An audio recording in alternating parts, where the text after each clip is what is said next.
Intensity Breakers. May mga magagawa ba ng mga medyo delikado dito? Meron po. Oh, paalala lang sa mga kabataan kung anong dapat nilang gawin. Paalala po sa mga kabataan, huwag niyo pong tutularan kung ano pong gagawin namin dito.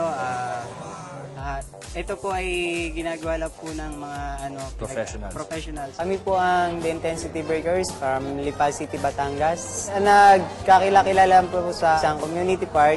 Nagkano po ng mga tamblingan. Hanggang sa nakaisip po kami na buuin po yung isang grupo. Sumali po kami dahil gusto rin po namin ipakita yung mga talento namin para makilala na rin po saan man lugar dito sa Pilipinas.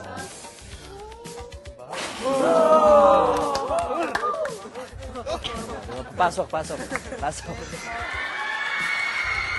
Maraming fans to, maraming fans. Anong name ng grupo ninyo? The Intensity Breakers po. From?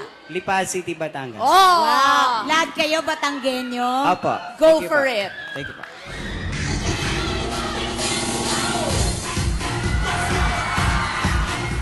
Wow!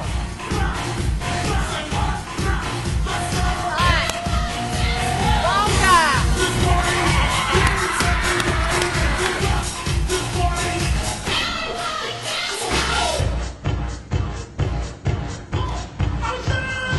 Bongga!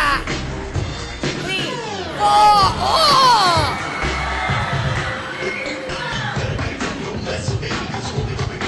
Two, three. Whoa!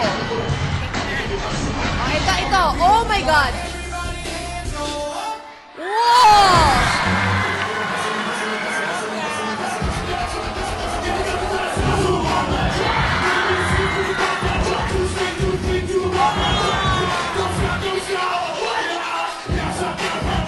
Whoa! Oh!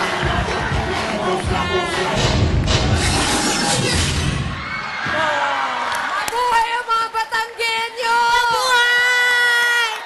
Hindi na ako magpapalit ng lahi.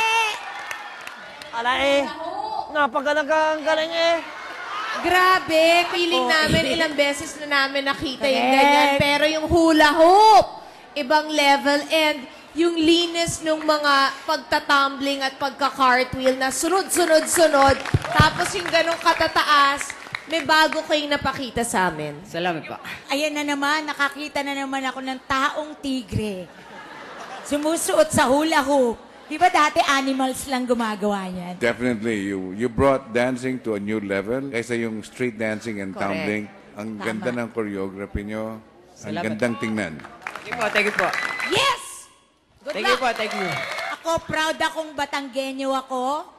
Yes. Salamat po. Ako dahil hindi ako Batanggenyo. I'm still proud of you, so it's a yes. Astig! Oh! Uy! Kailangan pala ng practice yun. Saka ang ganda ng choreography nila. Ang gagaling niyo, oh. Kasi ang daming nangyayari. Pangalan It's in nila sync. na? It's Lipa one. It's something. one. Dancing as one.